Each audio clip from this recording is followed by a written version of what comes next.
एक बार एक बहुत ही सुंदर जलपरी एरियाना समुद्री तल में रहती थी।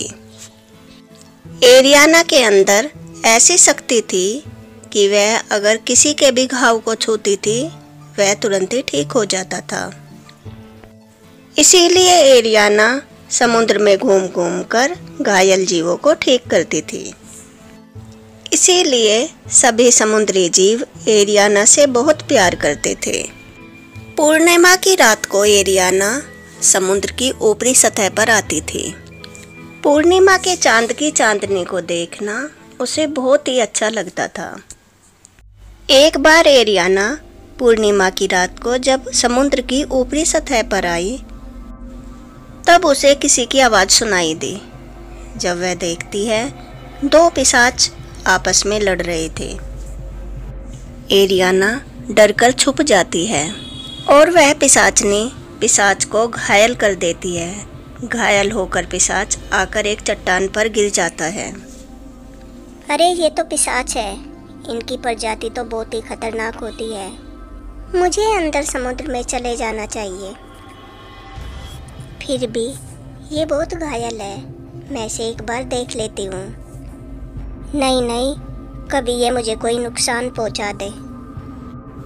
तभी एरियाना देखती है पिशाचनी पिशाच की तरफ आ रही थी।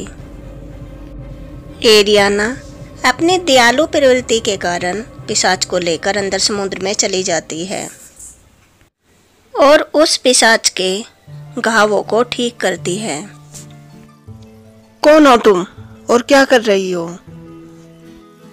नहीं, मैं तो एक जलपरी हूँ। मैं तुम्हें कोई नुकसान नहीं पहुँचा रही थी, मैं तो तुम्हारे जख्मों को ठीक कर रही थी। तुम्हें मैं कैसे मिला? मैं तो पूर्णिमा की रात को समुद्र की ऊपरी सतह पर गई थी। बस मुझे तो चांद की चांदनी देखनी थी और तभी मैंने देखा तुम्हें एक पिशाचनी ने मार गिराया था। मैं तुम्हें यहाँ लेकर आ गई और बस तुम्हारे घावों को ठीक कर रही हूँ, उससे ज़्यादा कुछ भी नहीं। ठीक है, मुझे हाथ मत लगाओ और आगे से कभी भी समुद्र की ऊपरी सतह पर मत आना। और वह पिशाच समुद्र की ऊपरी सतह पर आ जाता है। कितना निर्दयी और कठोर दिल है, मुझे धन्यवाद भी नहीं किया। पर इन पिशाचों की प्रवृत्ति होती ही ऐसी है, कोई बात नहीं। आज पूर्णिमा की रात है, क्या मुझे समुद्र की ऊपरी सतह पर चांद की चांदनी देखने जाना चाहिए या नहीं? मैं तो कब से चंद्रमा की चांदनी देखने पूर्णिमा की रात को जा रही हूँ। ये एक इत्तेफाक हो सकता है, ऐसा हर बार नहीं होगा। मुझे जाना चाहिए क्योंकि मैं चांद की चांदनी को देखे बगैर नहीं रह सकती। और एरियाना समुद्र की सतह पर आ जाती है। अच्छा, तो ये जलपरी आज भी यहीं बैठी हुई है, मुझे इसका खून पी जाना चाहिए। और जैसे ही वह पिशाचनी एरियाना को पकड़ने के लिए उसकी तरफ बढ़ी वैसे ही वह पिशाच आ जाता है और एरियाना को बचाकर ले जाता है। वह एरियाना को एक टापू के ऊपर महल में ले जाता है। उस महल के चारों तरफ पिशाच ने एक कवच बना रखा था जिसके अंदर कोई नहीं आ सकता था। वह एरियाना को उस महल में रख लेता है। मुझे यहाँ क्यों लाए हो? मुझे वापस समुद्र में छोड़कर आओ। तुम बहुत निर्दयी हो। मैंने तुम्हारी रक्षा की थी और तुम मुझे यहाँ उठाकर ले आए। अगर मैं तुम्हें यहाँ उठाकर न लाता तो वह पिशाचनी तुम्हारा खून पी जाती। उसने तुम्हारे खून की गंध ले ली है, अब वह तुम्हें कहीं से भी ढूंढ कर निकाल लेगी। यह महल कवच से बना हुआ है, इसके अंदर वो नहीं आ सकती, इसलिए तुम यहाँ सुरक्षित हो। लेकिन कब तक? मैं इस कैद में नहीं रह सकती। बस कुछ ही दिनों की बात है, मैं तुम्हें आज़ाद कर दूंगा। और वह पिशाच एरियाना का बहुत ध्यान रखता, उसके लिए खाने की वस्तुएं लाता। अच्छा, मुझे तो तुम्हारा नाम भी नहीं पता। तुम्हारा क्या नाम है? मेरा नाम एरन है। अच्छा एरियाना सुनो, मुझे तुम्हें उस पिशाचनी से आज़ाद करवाना ही होगा। नहीं तो तुम इस महल से कभी बाहर नहीं जा सकती। मैं 3 दिनों के लिए कहीं जा रहा हूँ। लेकिन कहाँ? तुम्हारे बाद अगर वो पिशाचनी मुझे खा गई तो? 3 दिनों तक कुछ नहीं होगा। हाँ, अगर मैं 3 दिनों बाद नहीं आया तो ये बोतल लो और ये इसमें जो ये तरल पदार्थ है इसे पी लेना। परंतु तुम कहाँ जा रहे हो? मयंक पर्वत पर एक जादुई फूल है। अगर मैं उसे लाने में कामयाब हो जाता हूँ तो तुम उस फूल को अपने अंदर ग्रहण करते ही उस पिशाचनी से ज़्यादा ताकतवर हो जाओगी, वरना वह पिशाचनी तुम्हें खा जाएगी। हाँ, पर वहाँ मुझे बहुत खतरा है, क्योंकि उस फूल की रक्षा देवता करते हैं और मैं देवताओं से नहीं लड़ सकता। हो सकता है मैं जीवित बचूं या नहीं। परंतु अगर तुम्हें कुछ हो गया तो मेरा क्या होगा? इसीलिए मैंने ये बोतल तुम्हें दी है। अगर मैं ना आ सका तो तुम ये तरल पदार्थ पी लेना। तुम उस पिशाचनी से भी ज़्यादा ताकतवर हो जाओगी। ठीक है, मैं भगवान से प्रार्थना करूंगी, तुम जल्दी ही आ जाओ। लेकिन 3 दिन बीत गए, एरन नहीं आया और उस महल का कवच भी टूटने लगा। वह पिशाचनी अब आसानी से महल के अंदर जा सकती थी। अरे 3 दिन हो गए, एरन तो अब भी नहीं आया, अब क्या होगा? पिशाचनी अंदर घुसने ही वाली थी कि एरन आ जाता है और वह फूल एरियाना को देता है। तुम जल्दी से यह फूल अवशोषित कर लो, वह पिशाचनी आ जाएगी। उससे पहले तुम ये फूल अवशोषित कर लो। लेकिन पिशाचनी अंदर आ जाती है और वो एरन के साथ लड़ती है। एरन की शक्तियाँ फूल लाने में नष्ट हो चुकी थी। एरियाना तब तक वह फूल अवशोषित कर लेती है। एरियाना, तुम जल्दी से यहाँ से जाओ और समुद्री तल में चली जाओ और इसके बाद तुम कभी भी वापस समुद्र के ऊपर मत आना। लेकिन मैं तुम्हें इस हालत में छोड़कर नहीं जा सकती। तुम मेरी परवाह मत करो। मैं एक पिशाच हूँ और तुम एक जलपरी हो। पिशाच कभी भी अच्छे नहीं होते। वह पिशाचनी एरन का खून पीने ही वाली थी कि तभी एरियाना जलपरी उस बोतल के पानी को पी लेती है और उस पानी को पीते ही एरियाना आधी पिशाचनी और आधी जलपरी बन जाती है। एरियाना जलपरी में बहुत ज़्यादा शक्ति आ जाती है और वह उस पिशाचनी को मार देती है। एरियाना, तुमने ये क्या किया? अब इस बोतल के पानी को पीने की ज़रूरत ही नहीं थी। अब तुम जलपरी नहीं रही, जलपरी के साथ साथ पिशाचनी भी बन गई हो। तुमने मेरे लिए सब क्यों किया? एरन, मैं इतनी आसान फरामोश नहीं हो सकती। तुमने मेरी इतनी सहायता की, मुझे उस पिशाचनी से बचाया। अब मैं तुम्हें मुसीबत में छोड़कर ऐसे नहीं जा सकती थी। मैं तुम्हारा भी खून पी जाती। और हाँ, इतने दिनों में मुझे मालूम हो गया, जलपरी के साथ साथ मुझे तुम्हारा साथ भी चाहिए, क्योंकि तुम अच्छी रूह के पिशाच हो। इसके बाद एरियाना और एरन दोनों समुद्र में और समुद्र के बाहर साथ साथ घूमने लगे। दोनों में बहुत ज़्यादा पक्की दोस्ती और बहुत ही प्यार हो गया। दोनों एक दूसरे के बगैर नहीं रह सकते थे। दोनों एक दूसरे का बहुत ख्याल रखते। एरियाना और एरन दोनों मिलकर सभी जीव जंतुओं की खूब सहायता करते। समुद्र में नीचे की सतह में जलपरियों का एक देश था। उनमें से एक सोना नाम की जलपरी थी। वह बहुत ही खास थी क्योंकि वह सोने के अंडे देती थी। जलपरियों में एक सोना जलपरी ही थी जो सोने के अंडे देती थी। एक चुड़ैल कई सालों से सोना जलपरी के अंडों की तलाश में थी। वह उन्हें चुराना चाहती थी, लेकिन सोना जलपरी अपने अंडों की रखवाली जब तक करती थी तब तक उन अंडों में से बच्चे नहीं निकल जाते थे। एक शैतानी जलपरी थी। वह भी सोना जलपरी से बहुत ही ज़्यादा चिढ़ती थी। वह जानती थी कि एक चुड़ैल कई सालों से सोना जलपरी के अंडे चुराना चाहती है। वह शैतानी जलपरी चुड़ैल के पास जाती है। शैतानी शक्तियों की चुड़ैल, मैं जानती हूँ कि तुम सोना जलपरी के अंडे चुराना चाहती हो और अपने पति को जीवित करना चाहती हो। मैं तुम्हारी मदद कर सकती हूँ। तुम मेरी मदद कैसे करोगी और क्यों? क्योंकि मैं सोना जलपरी से बदला लेना चाहती हूँ। उसके कारण ही जलपरियों में मेरी कोई इज्जत नहीं है। सब सोना जलपरी की इज्जत करते हैं क्योंकि वह जादुई सोने के अंडे देती है और मेरे अंडे काले होते हैं। मैं एक शैतानी जलपरी हूँ।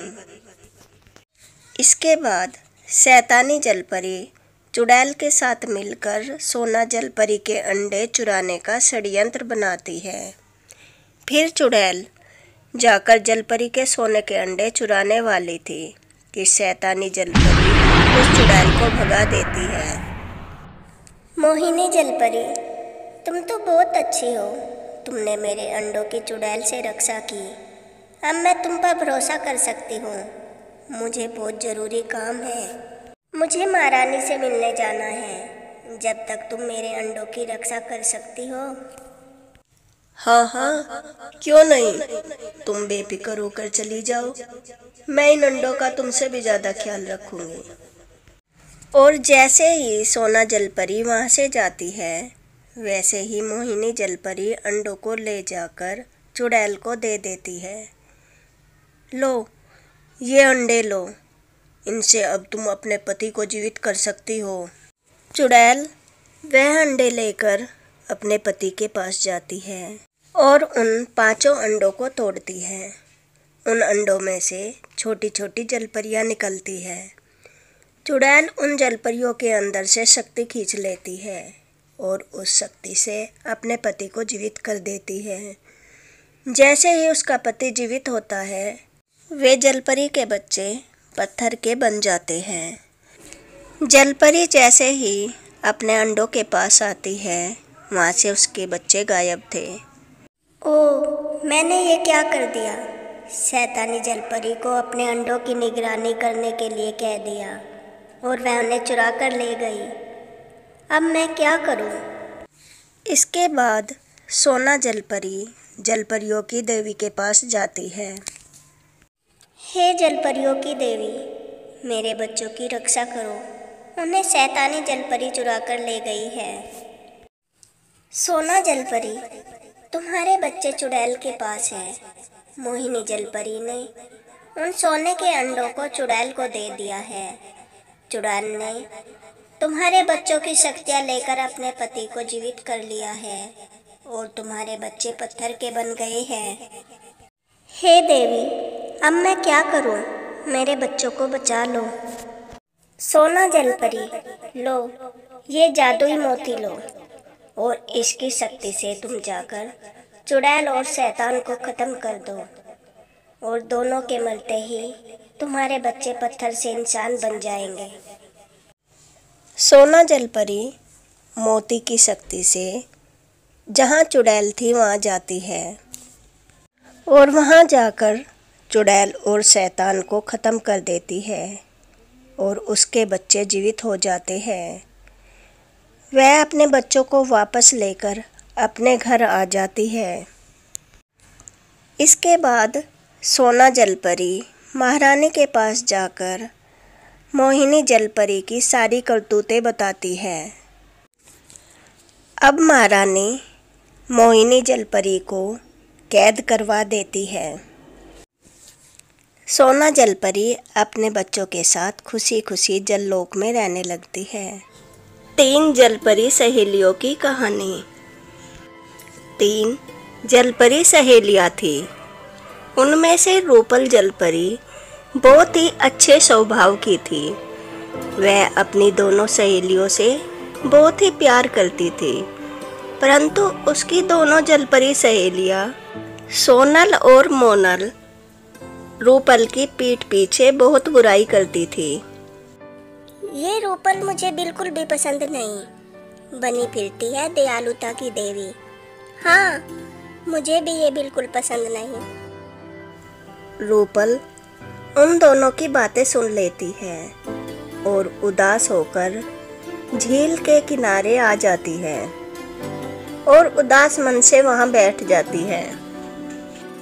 तभी बारिश और तूफान आ जाता है। उस तूफान में रूपल बेहोश होकर वहीं नदी के किनारे पड़ी थी। कुछ समय बाद वहाँ एक नागिन आती है। ओह, ये जलपरी तो बेहोश हो गई। मुझे इसकी सहायता करनी होगी। नागिन शिवन्या जलपरी को झील में छोड़ देती है। आपने मेरी सहायता की, इसलिए आपका बहुत बहुत शुक्रिया। अरे नहीं जलपरी बहन, ये तो मेरा फर्ज था। तुम मुसीबत में थी, इसलिए मैंने तुम्हारी सहायता की। नागिन बहन, मेरा नाम रूपल है। क्या आप मेरी दोस्त बनोगी? हाँ, मेरा नाम शिवन्या है। आज से हम दोनों दोस्त हैं। पीछे से सोनल व मोनल आ जाती है और शिवन्या व रूपल की दोस्ती देखकर दोनों रूपल से और भी ईर्ष्या करने लगती है। रूपल व शिवन्या रोजाना झील के किनारे मिलती और ढेर सारी बातें करती। नागिन शिवन्या, मेरा पृथ्वी देखने का बहुत मन है। हाँ, मेरा भी झील में सैर करने का बहुत ज़्यादा मन है। ठीक है, चलो मेरे साथ। शिवन्या रूपल को अपनी शक्ति से इंसानी रूप दे देती है और खुद भी इंसानी रूप में आ जाती है। दोनों पूरा दिन पृथ्वी की सैर करते हैं और खूब मजे करते हैं। चलो शिवन्या, अब वापस चलते हैं। माँ मेरा इंतजार कर रही होगी। हाँ चलो, अब मैं तुम्हें झील की सैर करवा देती हूँ। चलो मेरे साथ। नागिन शिवन्या रूपल के साथ झील की सैर करती है और बहुत खुश होती है। रूपल झील में उसे अपनी माँ से मिलवाती है। दोनों जलपरियाँ सोनल और रूपल नागिन शिवन्या व रूपल की दोस्ती देखकर और भी ईर्ष्या करने लगती है। हमें किसी तरह इन दोनों की दोस्ती तुड़वानी होगी। दोनों झील के किनारे आती है। जब वहाँ शिवन्या आती है तो वे कहती है, नागिन शिवन्या, आप यहाँ मत आया करो। रूपल आपको बिल्कुल भी पसंद नहीं करती। वह आपसे बहुत ईर्ष्या करती है। नहीं, मुझे अपनी दोस्त पर पूरा विश्वास है। वो ऐसा कर ही नहीं सकती। वे दोनों फिर रूपल के पास जाती है। रूपल, हमें आज शिवन्या नागिन मिली थी। वो कह रही थी कि वो तुम्हें बिल्कुल भी पसंद नहीं करती और वह अब तुमसे मिलने कभी नहीं आएगी। नहीं, मेरी दोस्त शिवन्या ऐसा कभी नहीं कह सकती। मैं तुम्हें भी जानती हूँ और उन्हें भी। फिर रूपल झील के किनारे आती है। शिवन्या वहीं झील के किनारे उसका इंतजार कर रही थी।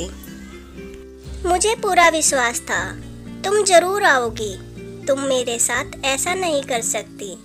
ये सोनल और मोनल बहुत ही बदतमीज जलपरियां है। हाँ, मुझे भी विश्वास था कि हमारी दोस्ती इतनी कच्ची नहीं हो सकती। वे दोनों झूठ बोल रही है। पीछे से सोनल और रूपल आ जाती है और उन दोनों को एक दूसरे के साथ देखकर बहुत उदास हो जाती है। तभी शिवन्या उन्हें देख लेती है। अरे सोनल, मोनल, यहाँ आओ। हमें माफ कर दो शिवन्या और रूपल। हम दोनों को तुम्हारी इतनी पक्की दोस्ती देखकर ईर्ष्या हो गई थी। हम तुम्हारी दोस्ती तोड़वाना चाहते थे। कोई बात नहीं सोनल और मोनल, लेकिन कभी भी हमें किसी की दोस्ती नहीं तोड़वानी चाहिए। किसी के साथ विश्वासघात नहीं करना चाहिए। ये बहुत बुरी बात होती है। आज से तुम भी हमारी दोस्त हो। हम सब मिलकर रहेंगे शिवन्या, रूपल, हम आपसे वादा करते हैं आज के बाद हम कभी भी किसी के साथ भी ऐसा नहीं करेंगे। हमें माफ कर दो। और फिर सारी दोस्त मिलकर खुशी खुशी रहने लगी। एक बार 4 दोस्त मनाली घूमने जा रहे थे। अरे यार, मनाली में 8 वर्ष बाद जा रहा हूँ। कितना मज़ा आने वाला है। वहाँ की बर्फीली हवा, बर्फ़ वाले पहाड़ और रात के समय खुले आसमान के नीचे आग जलाकर उसके चारों तरफ बैठकर देर रात तक अंताक्षरी करना, ये सब बहुत अच्छा लगेगा। बहुत ही मज़ा आने वाला है। हाँ यार, मैं भी काफ़ी दिनों बाद मनाली जा रही हूँ। शहर की भीड़ भाड़ और प्रदूषण से दूर बहुत शांति मिलती है वहाँ। हमें हर साल छुट्टियाँ मनाने जाना चाहिए, बहुत रिलैक्स मिलता है। परंतु तुम्हें पता है, ऐसी जगह भूत भी मिल जाते हैं। भूत वूत कुछ नहीं होते। ये तुम कैसी बातें कर रही हो? नहीं वीर, मैं झूठ नहीं कह रही हूँ। भूत होते हैं, मैंने अपनी आंखों से भूतों को देखा है। मोना, ये मनगढ़ंत कहानी किसी और को सुनाना। मैं इन सब बातों में विश्वास नहीं करता। अरे वीर, मोना चुप हो जाओ यार। मुझे भूतों वूतों की बातों से बहुत डर लगता है। तुम ये सब बातें छोड़ो और कुछ बात करते हैं। हाँ यार, इन सब बातों को छोड़ो। नहीं, भूत कुछ नहीं होते। तुम सब क्या हो जो आज के ज़माने में नई सोच में भी भूत प्रेत और आत्मा में विश्वास करते हो? वीर, मैं तुम्हें भूत प्रेत आत्मा सबसे मिलवा सकती हूँ। हम बचपन में एक भूतों वाला खेल खेलते थे, भूत बुलाने वाला खेल। उसमें भूत आ जाता था और हम सबसे बातें करता था। भूतों वाला खेल? मुझे मत डराओ, मैं तुम्हारी इन बातों में नहीं आने वाला। तो वीर, मेरी भी जिद है, मैं तुम्हें भूत आत्माओं से ज़रूर मिलवाऊंगी। जाओ जाओ, बहुत देखी है तुम्हारी जैसी। रात को मोना एक कार्डबोर्ड पर भूतों वाला गेम बनाती है। सारे दोस्त बीच में बनाया हुआ गेम रखते हैं और गोल घेरे के चारों तरफ बैठ जाते हैं। हाँ, अब सब शांत होकर बैठ जाओ। अपनी बारी पर सबको बोलना है। गेम के बीच में किसी को नहीं उठना, नहीं तो उसके साथ बहुत बुरा हो सकता है। फिर मुझे मत कहना। चलो गेम शुरू करते हैं। मिली मिली, क्या तुम यहाँ हो? लेकिन कुछ नहीं होता, कोई नहीं बोलता। वीर हंसने लगता है। मिली मिली, क्या तुम यहाँ हो?